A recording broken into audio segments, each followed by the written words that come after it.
Hi, my name is Charlotte Eisentrout. I am with Engineered Business Solutions. Actually, excuse me, I am the consultant at Engineered Business Solutions, and I certainly would like to expand later.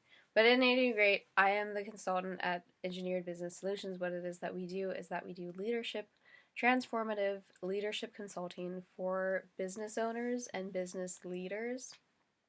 And so, as always, like if you enjoy the video, share if you know of someone who could benefit, and of course hit that subscribe button to see new and upcoming videos that we have. So, um, all right, let's dig into it. So today's,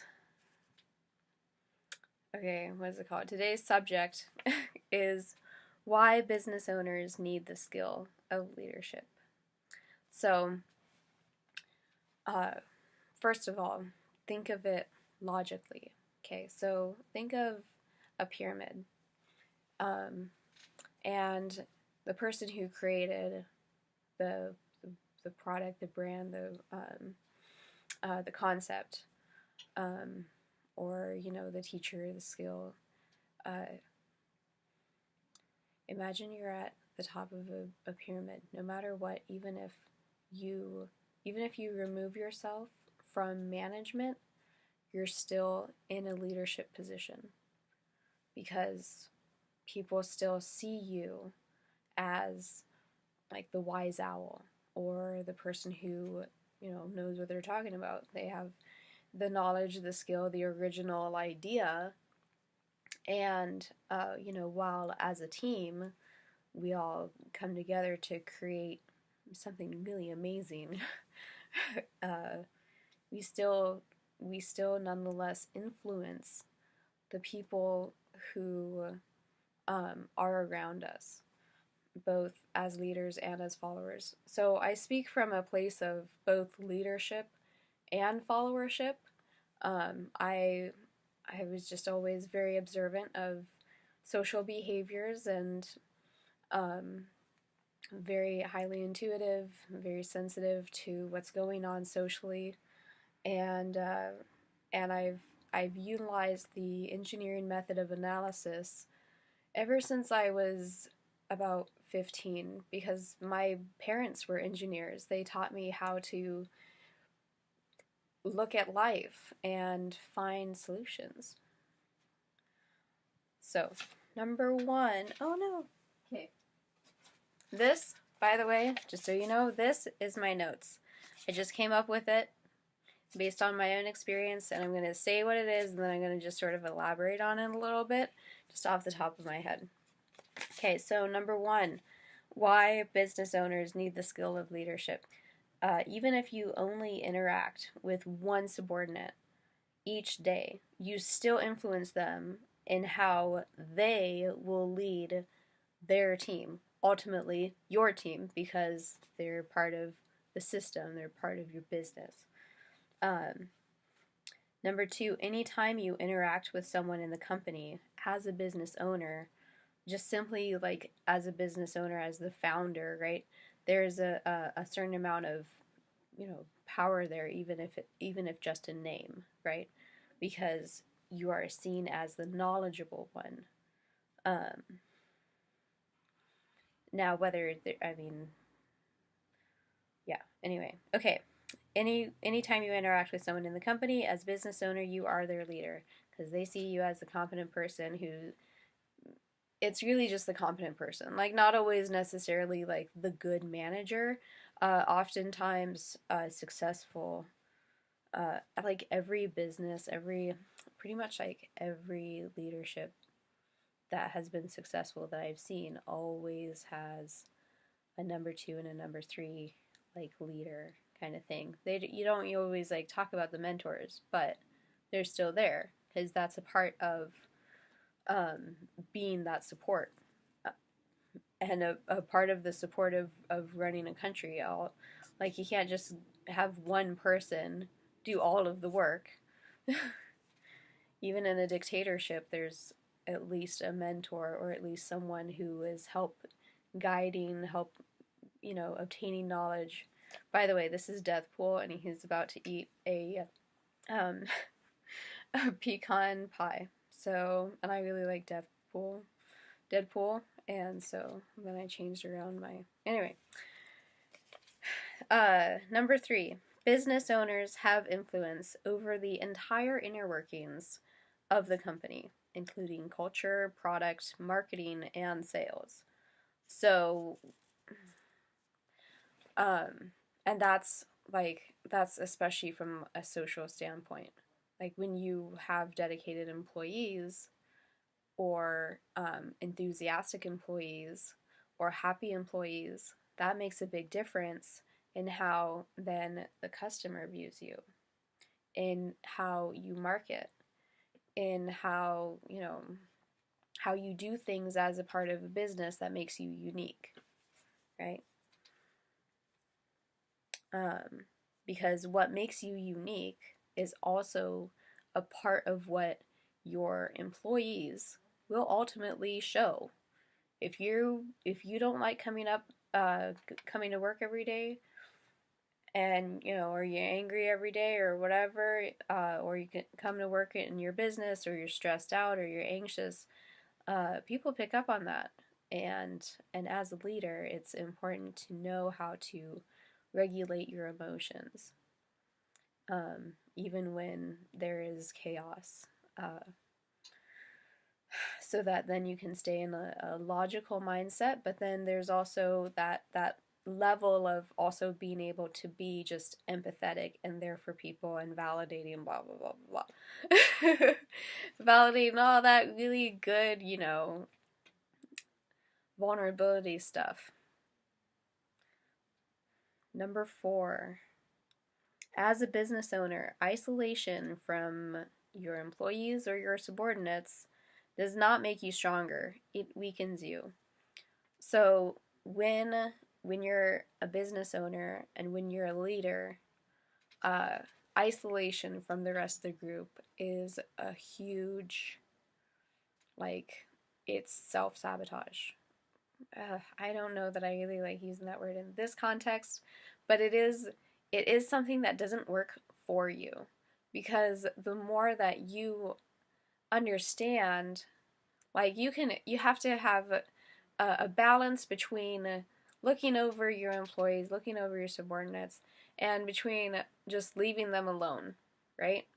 And if we isolate ourselves completely, which we sometimes do when we feel like we're under threat, or when we have to make a big change, or when we're hurt, or when something happened to us, or going through grief, we are humans first anyway. Just we have to remember that we are humans first, and we have to remember that our brain is wired in such a way that certain things in this context now are not the same as they were in the past, because our brains are wired for the past. Our brains are ancient. Let's put it that way. We have ancient brains, and yet here we are. We have all this fun technology, which is probably why it, as an example, why it's so easy to just be on YouTube for 5 hours, and it's because we like that stimulation, right? Anyway, but especially isolation as a leader, the reason why that's so bad is because you have to reasonably know where the work is going. And you have to know what your position is and what other people's job is. So, you only have so much time in a day, and it's all about efficiency. Are you managing yourself well? Are you managing your team well? All those things. So, but because you're the competent one, I mean, let's hope so, right? Sometimes we, it's, let's see, Thomas Edison stole a lot of ideas, for instance, and meanwhile, Tesla was, anyway, Thomas Edison took the Thomas Edison had the wherewithal to be able to say, I am going to take your ideas and put it under my name, which was smart because he knew the inner workings of his business. Like, he hired engineers to do the work for him, and Tesla was one of those people, right? And Edison took, anyway, yeah. So he knew to take other people's business, essentially, in a way. And it's like a power play, whatever. I think, yeah. Anyway, okay. As a business owner, knowing that you are a leader is empowering. Okay. So, when you understand that you're in a leadership position, and when you understand more about what leadership takes, both in mindset, in knowledge, in feedback, in negotiating, in motivating, in strategically giving feedback and giving criticisms, like when you know how to do these things, when you know and when somebody has shown you the skills, you are so much more empowered then as a business owner to really take control of what's going on in your company. And knowing, like, again, having those good boundaries about who is it, like, even especially who is it that, like, having a list of who is your leaders and who is your followers. I mean, especially in terms of, say where you are on a ruler, say, and you have certain, like, one is the peony, or the yeah, peony. I don't know how else to describe it. I don't mean that as like you know, yeah. I don't even think peony is thought of as being offensive. Anyway, okay. So, but you got like people at the bottom, and then you got you at the top. You as the business owner or whatever at the top, because over time you built that those branches. Over time, those roots were built in such a way that your company grew, right? So, more power to you when you know how to grow your root system in your company, so that what you see as a customer out, you could think of like, oh, this is fun. I really like thinking in terms of metaphors. So, like, say this is the ground, and like this is all your roots. This is all the people who you work for. Right here, this is like right at the surface. This is you, or like you were the seed, right? You were the seed that created this pathway of root systems, and then you also then, as a part of marketing and sales, say this is what the customer sees, right? So then you got a flower. Oh, pretty. Anyway, number 6, why business owners need the skill of leadership is that you have more power over your product, marketing, and sales is gained when leadership and its skills are few. Okay, so the more that you realize that you have power over your company, and the more that you fully utilize and embrace good, effective leadership, your product, marketing, and sales will double, possibly triple, quadruple in some level of your company that needs work, or the whole thing just automatically gets so much better because people are happy at their jobs. And like when you feel okay at your job, or you feel really good at your job, I don't know about you, but I feel way more dedicated. So yeah, the more product that you realize that you have as a part of leadership, the more that your product might improve, your marketing might improve, your sales might improve. You might be able to expand. That's a big thing. Being able to expand, good reputation as you expand. That's huge. You know, businesses, you're like, as a part of marketing and sales, we are in the business of having a good reputation, right? And even as a leader, like, I would love to be able to show up here with my hair like all in a wreck, and I'm in my PJs, and I haven't had coffee. I don't have any makeup on, maybe even like a smidge of something, right? But like that doesn't like if I came here looking like a mess, how likely are you to be like, yes, she seems so confident? Right? Like, how, oh yeah, I know leadership. No. Okay. How you present yourself as a leader is very important. And it's not always being the best well dressed. So there you go. Number 7, it's helpful to think of leadership as a strategic navigational tool that, when fully utilized, can create massive positive change. I don't know about you, why, like, when you know every day why it is that you got into business and it's not to make money, when you deeply know why it is that you got into business, you'll know, you'll do anything that it takes.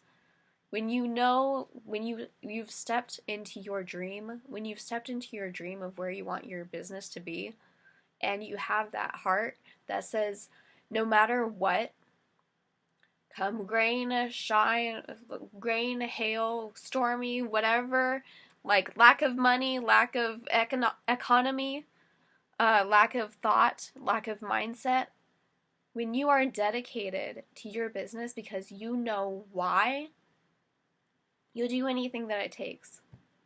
And so I ask you then to consider whether you want a transformation, whether you want to transform your leadership and use your team to the absolute best that they feel and you do and they do, then call me.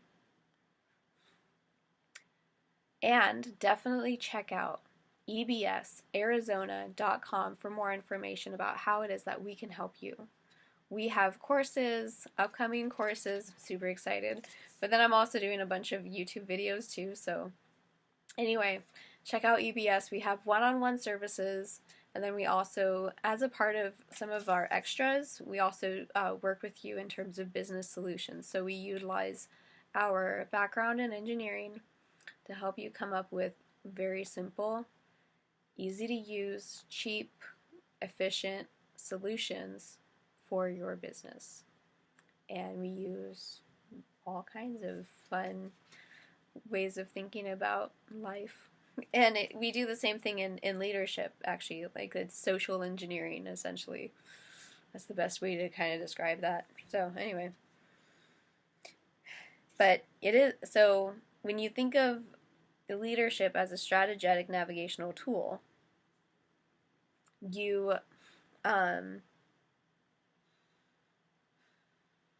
realize that you're the captain of your own ship.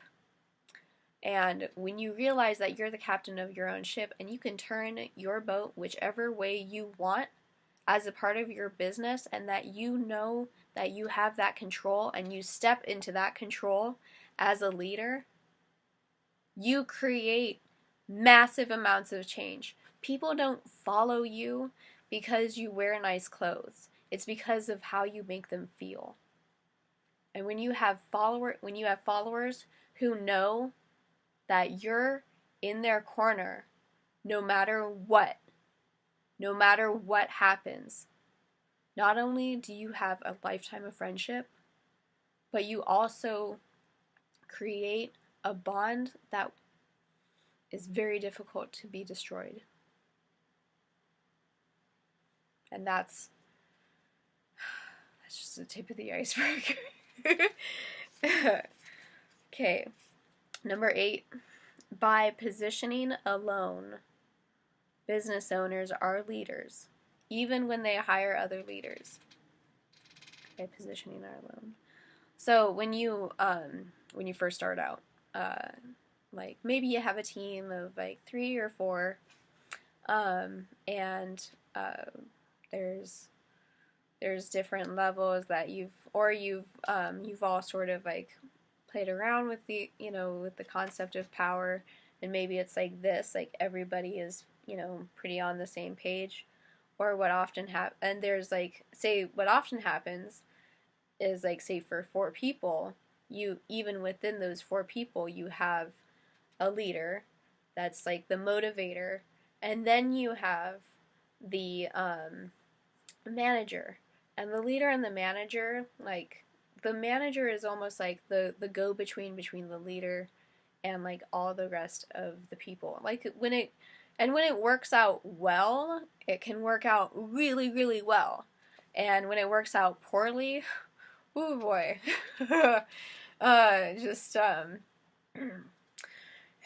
I've been there. So I've made my mistakes. I've definitely made mistakes. And even, hey, while I'm making this video, I'm making mistakes. But that's okay. That's okay. Happy little mistakes, right? Like that guy, Bob Ross, I think. He's awesome. Yeah, happy little mistakes. I'm like, oh my gosh, yes. As a recovering perfectionist, I thank you so much for letting me know. Anyway. Okay. Number 9, business owners and therefore business leaders must follow what their team needs. Resources, feedback, policy. So, okay, follow. So an example of a leader following their followers, and is again a part of like leading correctly, is, say you have somebody who does shingles, right? They do roofing, right? And so you need a guy. 1, you need a guy. 2, you need a ladder, right? Like that is a company thing. You have to serve them in that way so that then they can come back and serve you. So serving them, giving them the resources that they need in order to do the job that is required, is a part of servitude. It's a part of followership, and it's a part of leadership. It's a good, when it's effective, it's a good energy. There has been times that I've experienced where there was almost like a kind of resentment towards serving the followers. I'm not going to name any names, but it was a contractor, and I've worked with contractors before. I've known contractors, and there's a level of frugality there, and it just is, right? Anyway. There's nothing wrong with contractors. I'm just saying that I've worked with them, and they are frugal. So it's fine. It's fine. You can be frugal. You can be as frugal as you want. So long as you don't step on my toes. So that right there is the perspective of a follower, right? Don't step on my toes while it is that I'm trying to do my work, right? Sometimes leaders can get overly involved in their subordinates, like what they're doing and whatever, and can end up really like hurting the situation rather than helping it. And I can definitely get into that later. But at any rate, as always, like if you enjoy the video, share if you know of somebody who could really benefit, and tickle that subscribe button to find out more videos that we have. Oh my goodness. And check out ebsarizona.com to learn more about our services and how it is that we can serve you for your team. Bye!